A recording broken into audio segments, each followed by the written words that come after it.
Now, the other point about FMOD, which I'll just go into briefly, is the way that game memory works is that once you put a sound file into memory, it's there. You can reference it as many times as you want. So I put in the original sound, which was clang, and it's about yay long, you know, 1.5 seconds long. So it only takes up, say, 200 kilobytes. I then pitch it down 4 octaves, and it goes, and I've got a sound that's that long. Now, if I put a sound that was that long into memory, it would take up about 10 meg. So instead of actually putting in big, long sounds, why not put in short sounds and then pitch them in the engine? So not only is this getting a more interesting effect, but it's actually more effective from a production point of view. But the thing for me is that I look at sounds all the time now, and I listen to a sound and say, yeah, that's not that good, but what would it sound like if I dropped it by a couple of octaves? And you'd be amazed at some of the things. Again, I'll refer back to my kitten. Pitch that down 4 octaves, and it really does sound like something coming out of hell. All right, and this is the point that I guess I'm trying to make here, is I would encourage you, and I would encourage you to encourage others, to stop looking at everything in the way you're used to seeing it. Stop looking at the world in the normal sort of manner that you would. Stop, and more importantly, stop listening to the world in the manner you normally would. When a tram goes by, listen to the difference between one of our modern trams and one of the City Circle, the W class trams. The City Circle trams are wonderful. They're rattly, clunky, squeaky, screechy old things, and they're fantastic. The palette of sounds that one tram alone produces is incredible. And this is one of the things, in some ways, part of me laments the modernisation of a lot of things, because now everything just sounds like an air conditioner. Everything just sits there going, and it's boring. And in fact, one of the things that the Japanese recently, with electric cars, they've made fully electric cars. And then they realised that this is really, really dangerous, because the fully electric cars make no sound. They were testing these things, and the testers kept getting run over, not completely run over, but they kept getting bumped into, because they couldn't hear the cars coming. And so they'd sort of like step out onto the track and the car would bump into them because they didn't hear it coming. So they went, okay, we better artificially make some sounds for these cars. So they initially started going off and getting recordings of real cars and putting these on. And then some of the engineers went, no, and went off and started getting sounds like, you know, the hover cars from Blade Runner and stuff like that, and going, we want our car to sound like this. So you'll be able to go out and you'll buy your Toyota Prius Mark 16, and then you'll be able to go out and as part of one of your upgrades, it's like, well, you know, so madam, would you like your Prius to sound like a Porsche or a Ferrari, or we can make it sound like a Mack truck if you like. And this is quite literally, like, they'll be able to do this. They will have some need for producing some sort of sound. So you can have it sound like a Star Destroyer, or you can have it sound like a push bike, because the car itself won't actually manufacture any sound. So it's kind of funny that we're moving to a point where we can actually make silent cars, but we probably won't be able to for safety reasons.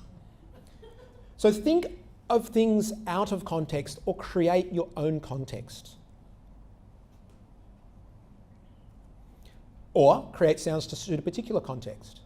Perfect exercise. If you want something to encourage students or other people to actually try something different, give them a clip out of a film and say, switch the sound off, and give them a really easy project. Say, go home and try adding or playing on your iPod or whatever 4 or 5 different pieces of music to go with this clip, and see how it changes the clip.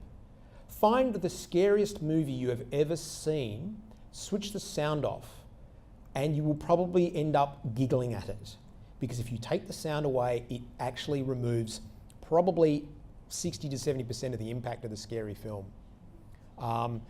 Get a science fiction film and add the music from a Clint Eastwood cowboy film to it, and watch your brain sort of go, huh?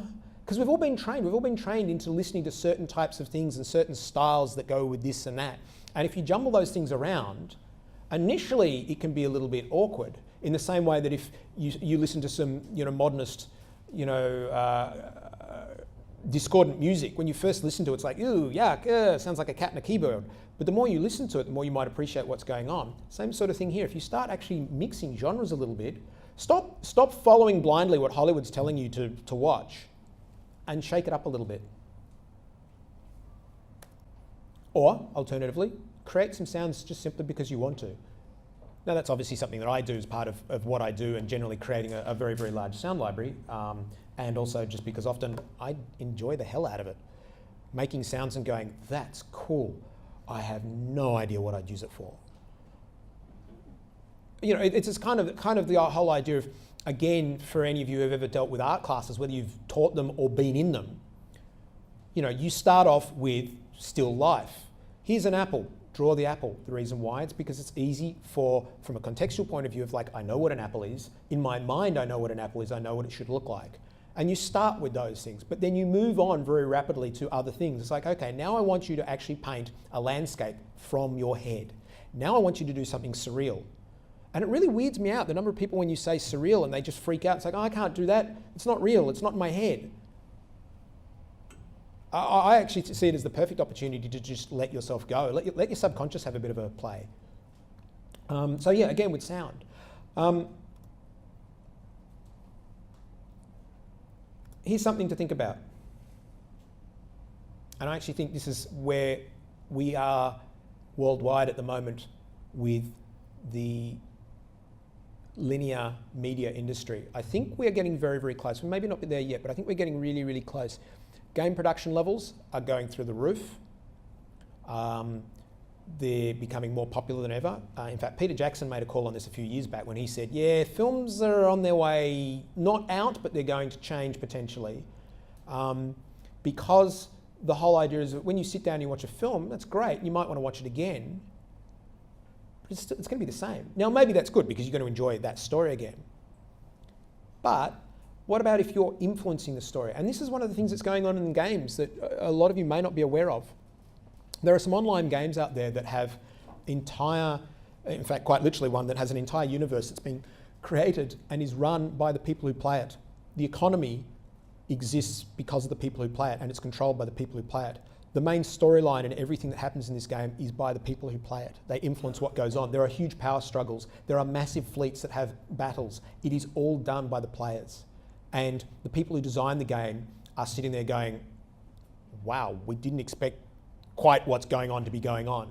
And there are stories that have come out of this that are just phenomenal. And people are creating their own stories. And I think this is one of the things these days with the availability of free software and the cheapness of any phone has a camera and a sound recorder in it.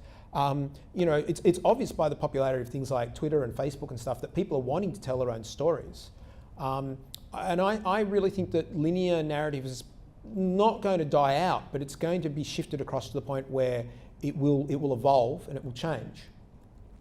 And with a final thought to sort of leave you on, what if you watched a film that every single time you watched it, it was slightly different? Perhaps the audience members are all sitting there with little buttons, you know, oh, we're voting that the bad guys win, or something like that. Or it just was an experience that was slightly different every time you watched it. Not necessarily saying this is the best idea in the world, but it is something that still hasn't really been looked at to its fullest extent. And already with computer games, I think this is something that actually is being done. You play a computer game and your experience of the game will be different to my experience, will be different to your experience, etc., etc. And I think once we start to have more in the way of games and stuff that could be played with an audience sort of situation, where you sort of sit with a group of people in a cinema, but there is all some sort of way in which you can contribute to what's going on, to telling the story and influence the story, that story will be unique every single time there is a new audience that comes in. So yeah, that's just something to leave you to think about. And as I said, credit where credit is due. So that's the StarCraft 2 teaser trailer. If you want to have a look at the full thing on YouTube, it will be very easy to find. If you type in StarCraft 2, you will be inundated with all sorts of information. And that is the URL for the website. That's not going away, I'll leave that there. And that leaves us some time for some questions, if anybody has any questions. Other than that, thank you all very much.